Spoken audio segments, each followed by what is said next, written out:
Today, my guest is Karen Bieman. In 1995, Karen's second child died just 9 short hours after birth. A finding of gross negligence complicated Karen's grief journey, resulting in a long path back to joy and hope. Toadie's death highlighted the fragility and value of life, inspiring Karen to focus on her 4 living children before finally stepping into her dream of training as a counsellor. Other losses, including her father's cancer death and the ending of her marriage, contribute to the lived experience that enriches Karen's work with clients. Based in Melbourne and working online, Karen finds great meaning and purpose in counselling people experiencing grief, bereavement, and relationship endings. Hi, Karen. Thank you for being here. Thanks for having me, Kate. It's so great to have a chance to talk about this. So Yes. So it's October, which is a very special month for both of us, actually, and for a lot of women. So it's Baby and Infant Loss Awareness Month, which is so important. And I want to ask you the most wonderful question that everybody in the public always asks a woman with a partner. How many children do you have? That's a loaded question. I have 4 children, but I did have 5. Right. How did you decide? How did you decide to answer it that way? And do you answer it that way to everybody? No, I don't. I've worked out that that's an answer I can say when it's worded exactly as you asked it, which is how many I have. Yes. But even still, I grapple with it because I still, in some ways, have my baby who died, but in a different way. So I guess if you ask me it that way, I'll probably say 4, depending on how I'm feeling or what I pick up from the other person. I may actually say I have 5, but one's not living. Yes.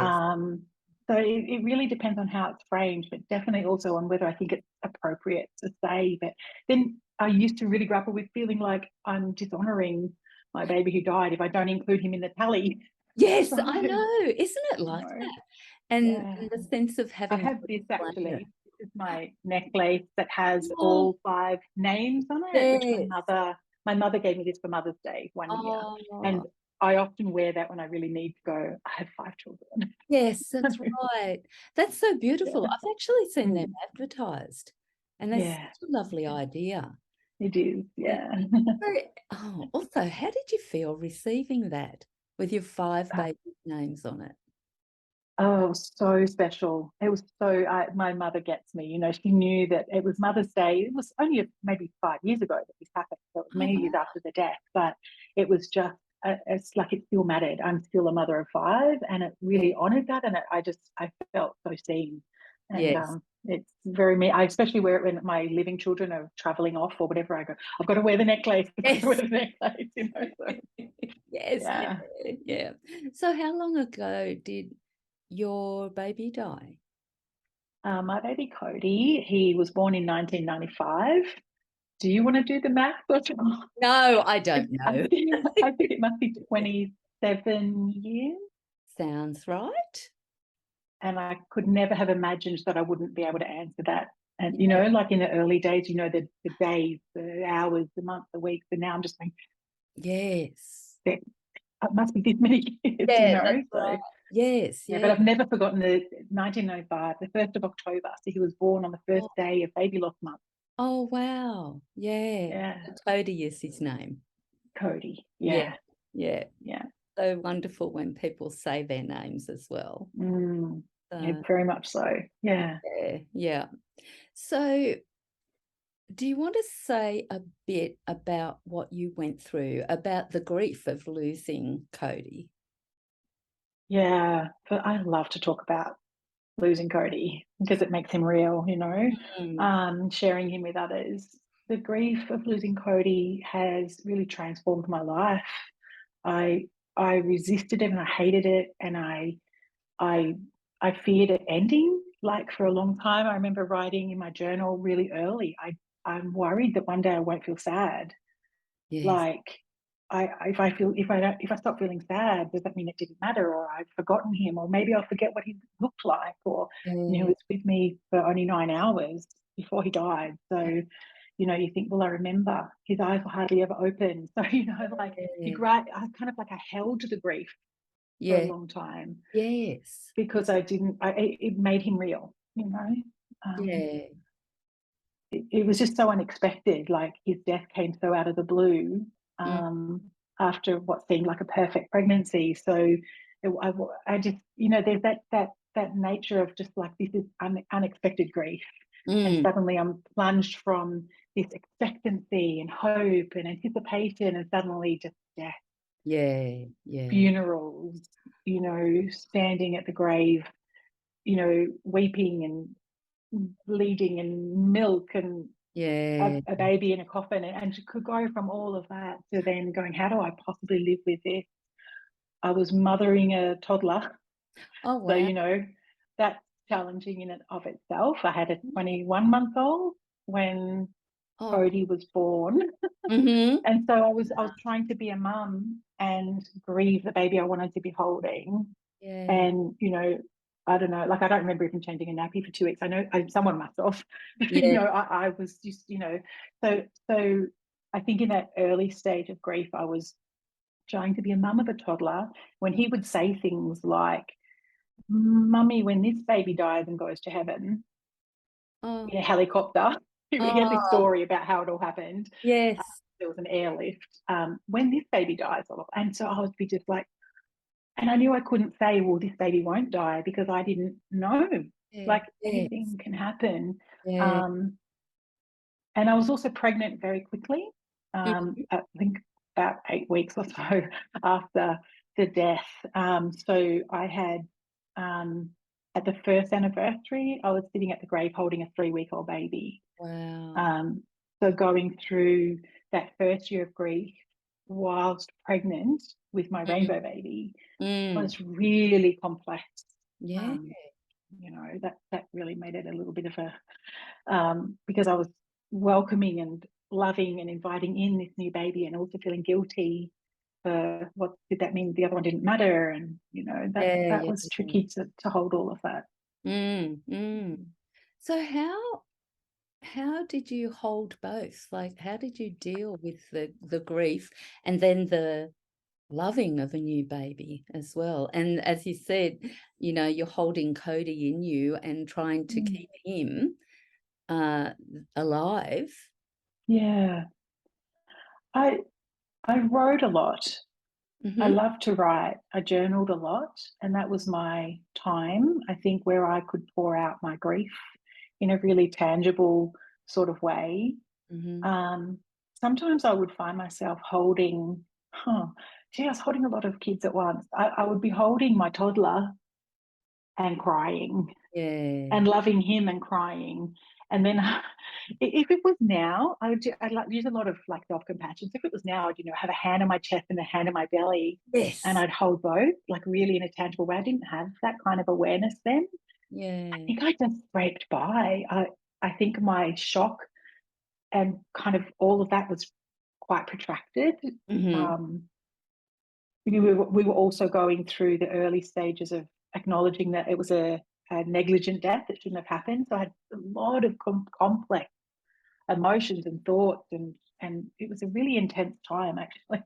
I Yeah. can't believe I survived it really. That first year or two was Yeah. incredibly difficult. Yeah. Yeah. Yeah. Yeah. And counselling, a year of counselling as a couple with Oh, a grief counsellor, and that was yeah. another absolute lifeline. And we used to go to SANS meetings, like support Oh, group meetings every yeah. month. Yeah. So I drew on a lot of help Yes. because it was, and friends as well, and family Yeah. support. Yeah. Yeah. Yeah. Yeah. So you had a lot of support around you. Um, Yeah. okay, so you had a partner while you were having Yes. yeah. So how like was your grief different? How did you like you both went to therapy together, counselling Yeah. together, but was Yeah. grief different? Like did you understand each other or what happened there? We really promised each other that we would be there for each other, and that we would sort of really honour the grief. Yeah. so we had a lot of intentionality. We wanted to really do grief well. Right. What does that I mean? know. We were going to grieve well. Oh, yes. Yeah. Yep. But actually, in reality, it's never that easy. We grieved really differently, I think, in many ways. Mm, Um, I think he had an angrier kind of a grief initially. mm, It was harder for me to connect to the anger that was in my grief story. mm, It was more front and center for him, because of the negligence. There was someone to really be angry at.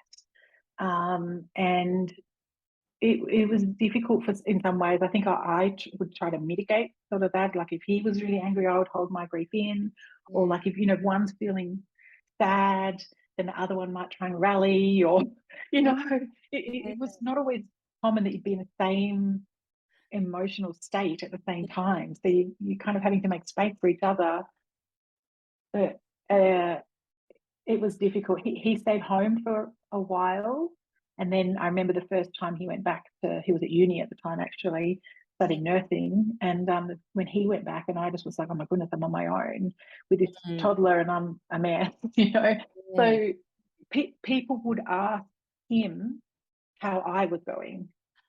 Right. And I Yeah. feel really sad about that. I feel really sad. I know one time he was quite a mess and really probably in many ways wanted to die, and told a friend, and the friend was just like, oh, do you want to go to the pub kind of thing, and let me Yeah. tell you about my business and all this sort of stuff. So there was this sort of like, people didn't necessarily get how hard he hadn't carried the baby, but he was still the father, and it was Yeah. very difficult, painful for him. Yeah, it was really difficult for him to know that he couldn't save me from the pain I was feeling. He sort of felt like he had to kind of like protect and help me, and Mm, then other people kind of exacerbated that idea for him that it was my grief. And so I think in many ways he sort of shelved his in a way, and kind of he was also finishing off uni and all that sort of thing. yeah. And then I think over time it got harder for him actually. Whereas for me, I think my grief, I was sort of immersed in it and I really faced it front on, and I had probably more support. And I think Mm, my grief over time progressed in a more natural, healthy way, I think, yeah. because I had more support and more understanding. Whereas he felt like he had to help me in that, and everyone else said, yes, Yeah. you've got to help her, or how is she? And so then Yeah. over time that got trickier for him, I think. Yeah. And isn't that interesting that they always take Mm. care of the mum, because Yeah, this has happened to the mum. And, yeah, mum has carried baby for so long, no matter how long, whether it's, 3 weeks or full term, it's absolutely. all about the mum. And then they forget about Yeah, the partner. yeah, It's yeah. really It, difficult. it is, and I think that is a very different experience then for the dad, because they're so Yeah. disenfranchised in their grief, Yeah. unacknowledged in many ways, and sort of holding the family together. And we had Mm, quite traditional, quite a traditional sort of roles in our yes. marriage. And I remember our grief counsellor saying we were like from the 1950s or something. And I Yeah. look back and I go, yeah, that was probably quite right. Yes, that's right. Yeah. Because I know with my husband, he, like, I didn't see him cry at all for any of our babies at all. And I actually got angry with him for not grieving properly, properly. Properly, Yeah. yeah, yeah. It wasn't until probably about 10 years ago that he was talking to a mate. We've met each other in a coffee shop, and this mate is what is he? He's a cameraman, a freelance cameraman. So he goes to a lot of accidents and a lot of terrible things. And Mm. our mate was just saying, oh, I've just been to this, blah, blah. And it just happened to be our experience of one of our children. Ah, And my husband just told our story and he oh, cried. And I thought, oh yeah. my God, I'm so privileged to hear Mm, this, mm, and it's just that he wasn't not doing grief right. He was actually yeah, supporting me. And he was yeah. really like, then we got to talk about it because Mm, like the baby that he was talking about was 32 years ago. So, yeah, 32 years yeah. ago, we didn't have counselling, we didn't have anything. Mm, It was like, mhm, get on with your life, move on. yeah. Move Really, on. yes, I know that really annoys Yeah. me. But Have is it? another baby. Well, that's Yeah. right. Yes. So yeah, it's really interesting that they really miss the man, the dad, from Yeah. everything. And Yeah. yeah, Yeah.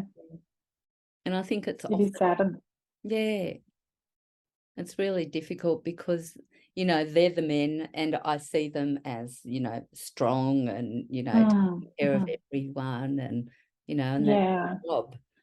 That's their And I job, think, it's not supposed to be, but I mean, look, No, that's I think right. this is one of the things that I think I've learned is that making space for different grief experiences. So, Yes. like on the anniversary, I've always needed to have that day. Yeah. It's always been that I go into like my little grief cocoon.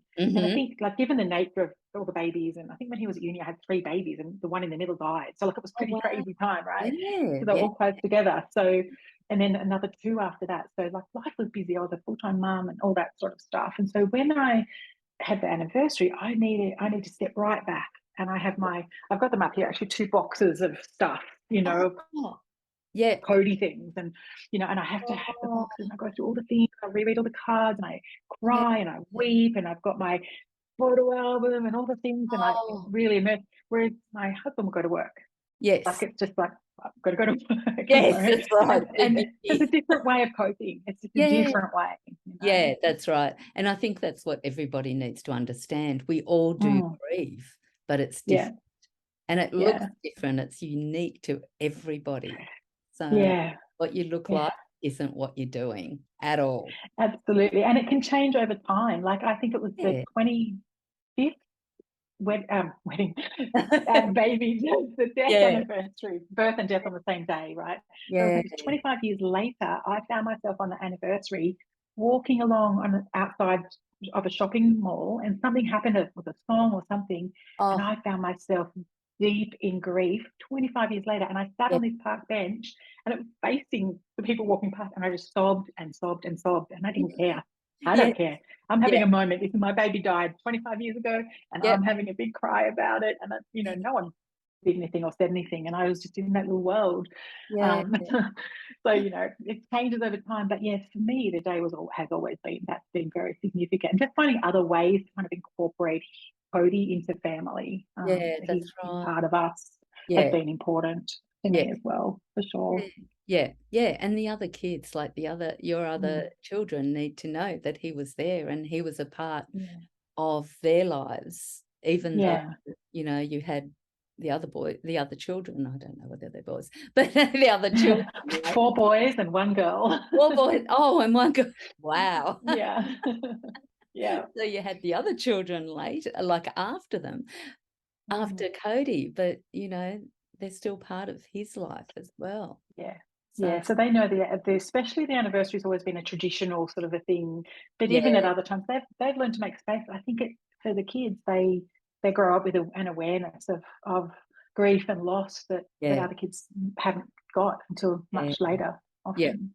Yes, Not that's that I'd wish it on them anytime, no, but no, that's right. yeah. But it's like, in a way, it's life. Life Yeah. does happen, grief happens. Once you're born, you will die, but Yeah. you don't want them to die before you at all. Don't, not that, no, never, and not that quickly. No, It's that's just so right. out of order. And I Yeah, think I know one of the things I grappled with so much was the feeling of this shouldn't have happened.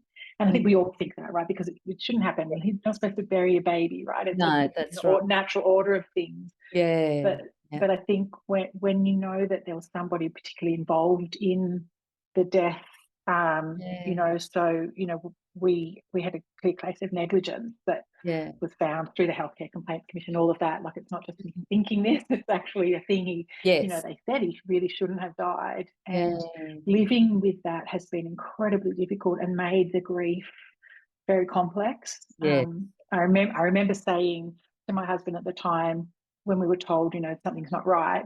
I remember saying, it's hard enough being so sad. I don't want to be angry as well. I don't want to be angry at somebody and have to deal with all of that. I was just like, this is yeah, hard enough. yeah, So that is difficult to deal with as well. yeah, yeah. Because I know for me, when like my baby's dying, I felt a deep guilt.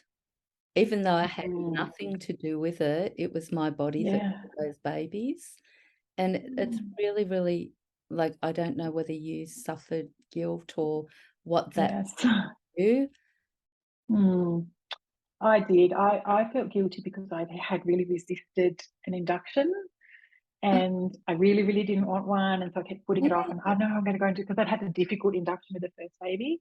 And right. so I Yeah. was so determined to birth in the birth centre, Yeah. no intervention, no induction and all that. And so I resisted, and I felt guilty for that, because I thought if he'd been born in the Oh, labour ward and had a yeah. different midwife, all these sort of things, then this probably wouldn't have happened. And so I had to deal with, I was so determined, and if I hadn't Yeah. just given up and given in to, I was told, Yeah. and he was going to be clearly very big. He was a very big baby, Oh, wow. um, Yeah. like 11.5 pounds big. Oh my gosh. Whoa. That is Yeah, big. it is They big. didn't get big Yeah, though, did they, Karen?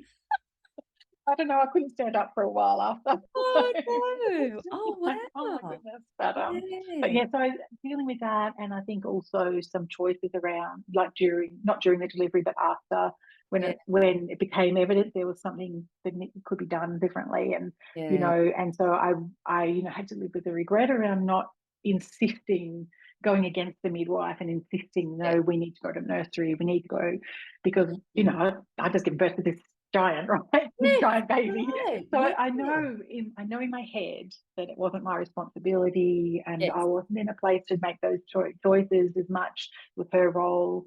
But I still feel, it's still hard to kind of Yeah. just go, if I had Yeah. said, no, we want him to go straight to nursery, maybe, he'd be here now. Yeah. Um, so being able to kind of really forgive myself for Yeah. that, and Yeah. really let myself off the hook and be kind to myself around that, has Yeah. been important, because Yeah. it's difficult to blame yourself, right? It's a very hard thing to live with. Yeah, that's right, exactly. Yeah, and forgiveness is really, really important because we have nothing to do with it, and No, you don't trust professionals.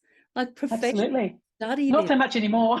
No, that's right. I know, and that's the thing, isn't it? You've got to Yeah, question.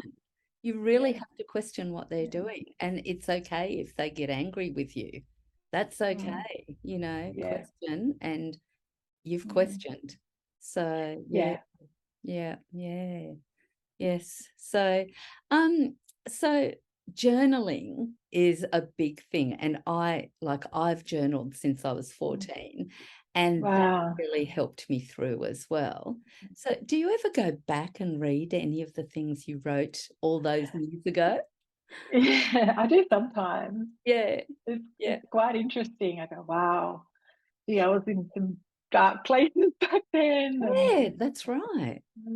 but also seeing what was meaningful to me, like what were the things I was hanging on to, and Mm, what were the things that I chose to write, like what yeah, stood out to me then, and does it still sing to me now, or is it something that's actually kind of like, oh, that's weird that I thought that, but so it's yeah. quite, and you takes you back to Yes. earlier stage of grief, and Yeah, that's right. And that's the important thing to see. Like for me, my journal is like this journey that I've had of life and grief and loss and everything. But you go back and you see how terrible it was in the first place.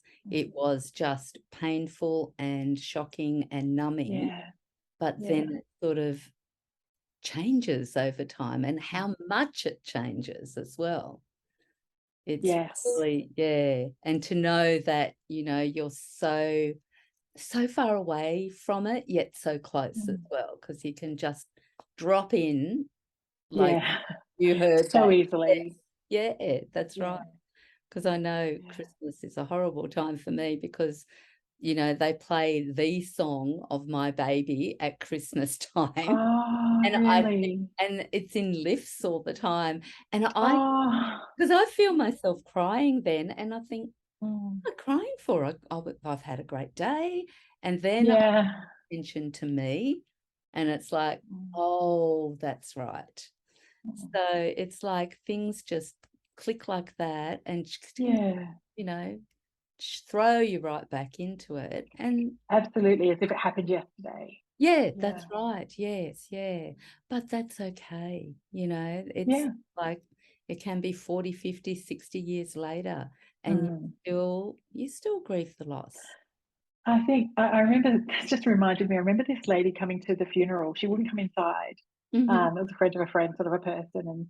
And she said to me when we left, she said, I didn't even know this, but she said, I had a baby who died, and it would have been, I don't know how many years, long time before. And she said, I just want you to know that time heals. And I looked back on that and thought, time heals, why couldn't you come into the funeral? That's right. Exactly. What a minute, that's not ringing true. It's cold comforting away. I know, but that's what a lot of people say too, time heals. But, if you're not grieving, you're not healing. Yeah. So it's I think that's absolutely right. Yeah. You've got to do the work. And I think that's one of the things that really has helped me, is like really leaning into it and going, like, I laughed at myself before, we're going to do grief well. Yes. But I think it's just, but I think in reality, though, it is when we do grieve and when we do actually do that, allow ourselves to have that pain and have that anger and have all of that stuff that shows up, rather than trying to push it down and resist it and pretend it's not there. And yes, that's what helps, because you can't run from it. Not really. That's right. No, and it's forever. Like, your life changes forever. And like friendships, did they change for you? They did, in a way. Yeah. To be honest, I'm going to have the disclaimer that I love my friends from back then, amazing and so supportive. Yeah. And they really were, like, they really carried us along. In fact, I wrote that in my journal. I just felt like carried along, like I was just like held, Yeah. and it was beautiful, and there was so much support. Yeah. But I think in time, it's difficult for people to be around a grieving person, because like their experience of your loss is clearly going to be different. And they feel compassion for you. And it was so meaningful if you find out that one of them had visited the grave, or sometimes they'd take their little kids and they'd leave a little toy or something on the grave. So they shared in the grief, but it's still different for them. And I remember getting to a point of feeling like, I think they're kind of sick of us being sad. Yes. Yeah. And because it was a messy grief and there was a court case and stuff like that, I think it was a bit like, so I don't think we lost friendships because of it, but I was very aware of that we were having a very different experience of this grief journey. And they were doing a great job of trying to be supportive. But at the end of the day, it was my grief that I had to live with. Yeah, that's right. And the thing is, everybody else is living their life, as it was.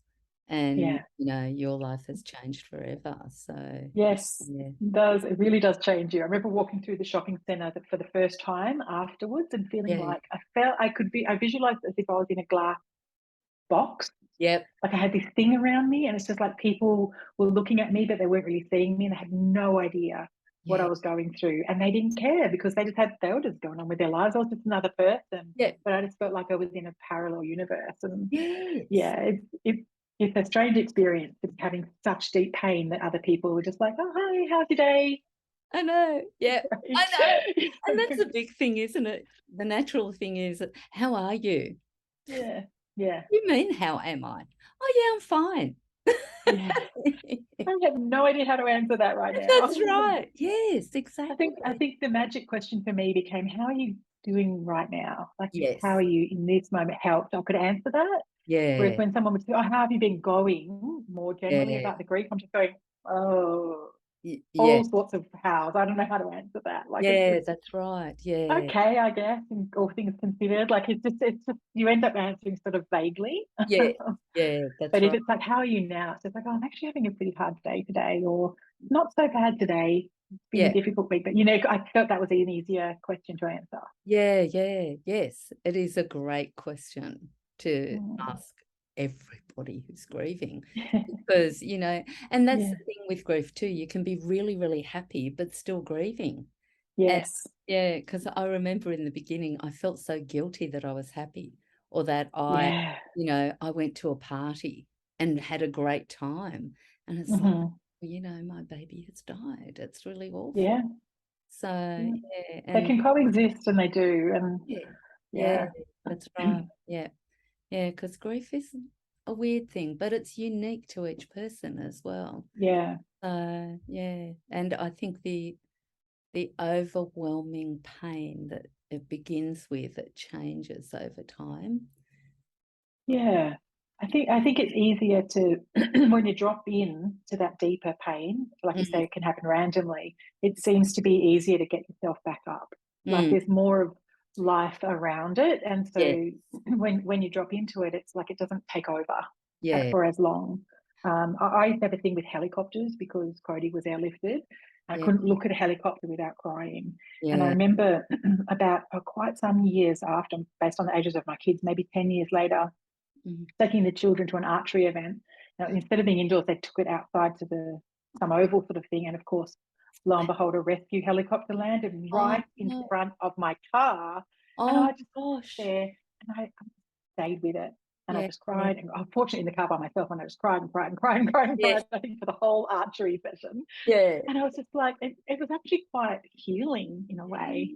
And I can actually look at a helicopter now and I'm setting myself a goal. One day I'm going to go in a helicopter, like on a sort of one of those joy flights. It wouldn't be a Yes. joy flight for me, but just to be Yeah. able to kind of go, I can do this now, you know. Right.